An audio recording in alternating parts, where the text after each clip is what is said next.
કરશું શાંતિઓ. ખબર નહીં ક્યાં મુહૂર્તમાં મેં એને મદદ કરવાનું નક્કી કર્યું. પનોતી બેહી ગયો એમ લાગે છે.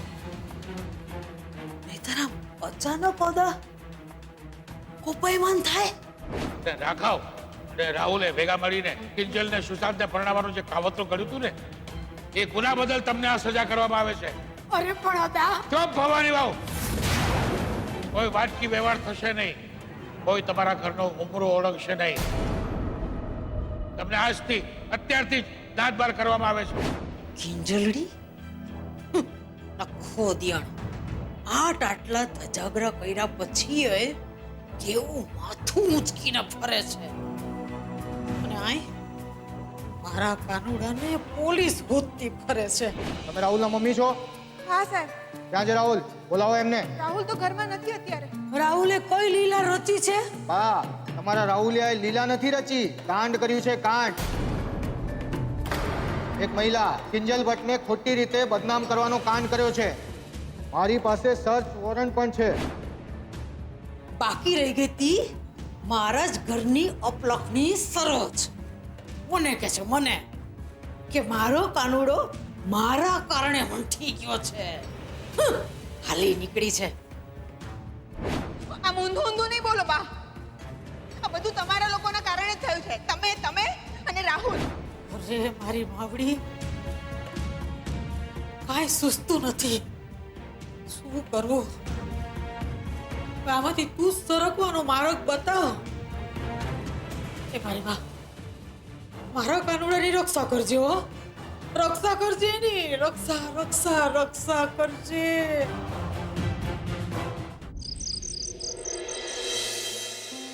આજે ઘણા દિવસો પછી એવું બન્યું છે કે મારે મારા મનની અંદર ચાલતી દુવિધા કે વિડંબણા કાગળ પર નથી ઉતારવાની, પણ મારે તો મારા મનની ધબકતી અલગારી ક્ષણોને વહેતી કરવાની છે.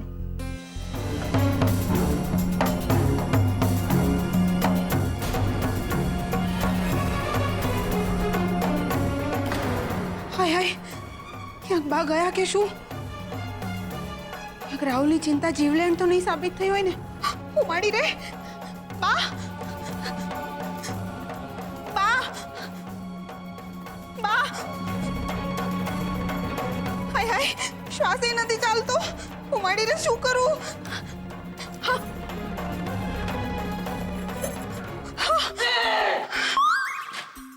હા જીવે છે. શું બોલી? જીવે છે એટલે હું ઉકળી ગઈ? ના એટલે તમે જાગી ગયા એમ. તારા ભરખાય આમ પૂરા નથી થવાના. મારા કાનુડાના છોકરાને રમાડીને જવાની છું, સમજી? એમ બા લાગે છે તમે ભૂલી ગયા. બાર નાતબારનું પાટિયું લાગ્યું છે અને યાદ છે ને ભીમજી અદા શું કહીને ગયા હતા? દીકરીની લેતી દેતી વ્યવહાર બંધ. તો પછી ક્યાંથી આવશે દીકરાના દીકરા? ની તો મોકાણ છે. પનોતી બેહી ગઈ છે પનોતી. અરે પેલા ઘરની બહાર નાતબારનું પાટિયું લાગ્યું. વાહે આવી પોલીસ. અને હવે વૈધો તો મારો કાનુડો એને ધંધે લગાડી દીધો બિચારો ભૂખ્યો તો હસ્યો. રામ જાણે ક્યાં ભટકતો હશે મારો છોકરો. બા એવું તો થવાનું જ હતું ને. પેલી કહેવત છે ને, જેવી કરણી એવી ભરણી. એ તારી લૂલી છે ને તારા ડાચાની અંદર ભરાવી દે. તારી હોશિયારી ફીસિયારી છે ને તારી પાસે રાખજે. ભરણી વાળી. એ હું તો જા મીરા મતે નહીં ઋતુ. એ જા મીરા મતે નહીં ઋતુ. એ જા મીરા મતે નહીં ઋતુ. હા તું કામ જામેલો દેખાસ? અરે આ હું તું ની પીપુડી કાં વગાડોસ? કાનુડો મળી ગયો ને? તમારો કાનુડો નથી મળ્યો, પણ એના કરતા પણ વધારે અને મોટા ખુશીના ખબર લાવ્યો છું. આ આપણા ઘરની બહાર જે નાતબારનું પાટિયું લાગ્યું છે ને,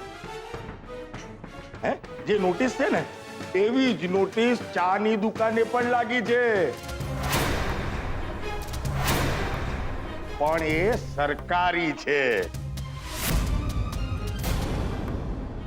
ને એમાં ચોખ્ખું લખ્યું છે 3 દિવસની અંદર જો આ દુકાન ખાલી નથી કરી તો સરકારી ઓફિસરો આવશે બુલડોઝર સાથે અને દુકાન તોડી જશે.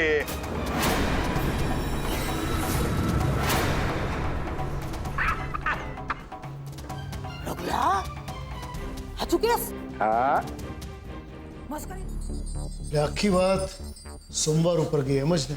હા પપ્પા. ને ત્યાં સુધી વકીલનું શું કહેવું છે એની પણ ખબર પડી જશે. વકીલનું તો કહેવું એમ છે કે જ્યાં સુધી સરકાર તરફથી દુકાનના કાગળિયા વેરીફાઈ ના થઈ જાય ત્યાં સુધી આગળ કંઈ નહીં થઈ શકે. ને આપણી દુકાનના કાગળિયા સોમવારે જ ચેક થશે એવું રમેશ પુરોહિતે કહ્યું. હે ભગવાન, એટલે સોમવાર સુધી આપણા માથે લટકતી તલવાર રહેવાની? માની લો કે આપણા કાગળિયામાં ભૂલથી એમના ચોપડે કંઈક આઘું પાછું થઈ ગયું તો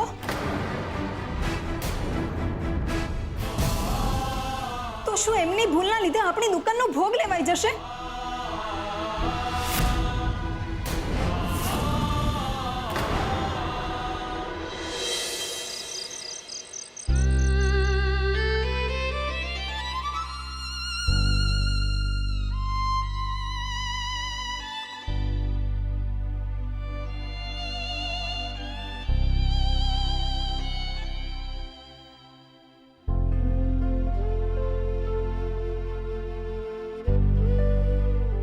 કિંજલબેન, શું થયું કિંજલબેન?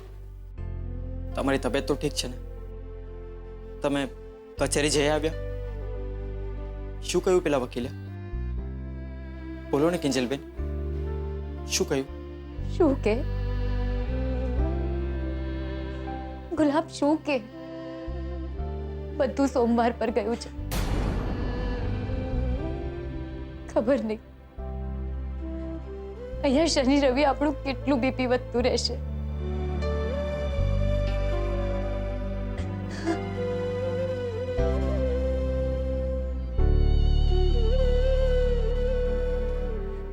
ગુલાબ, પપ્પા સાચું જ કહી રહ્યા હતા. નક્કી આ કોઈનું કાવતરું જ છે. પણ કોનું? પેલો સુશાંત તો અમેરિકા જઈને બેઠો છે અને ઉત્કર્ષભાઈ તો આપણને આવીને સાચી સલાહ આપી ગયા છે. તો પછી કોણ હોઈ શકે? ગાડી પાછળ લે.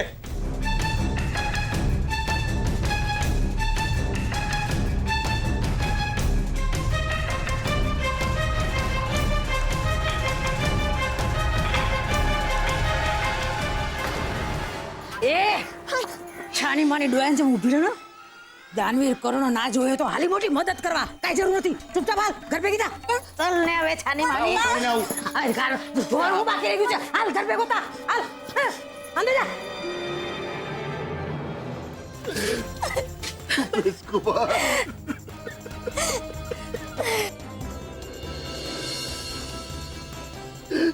હાલત કરી નાખી છે આ દુકાને. મારું સપનું તોડાઈ ગયું.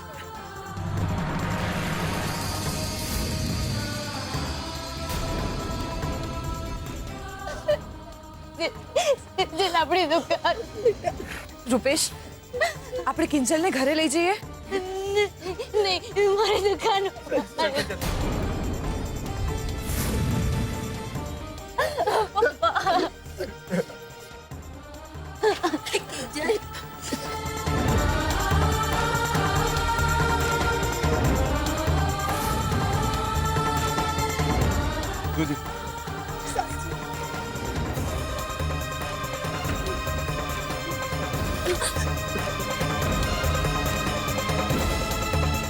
આરામથી.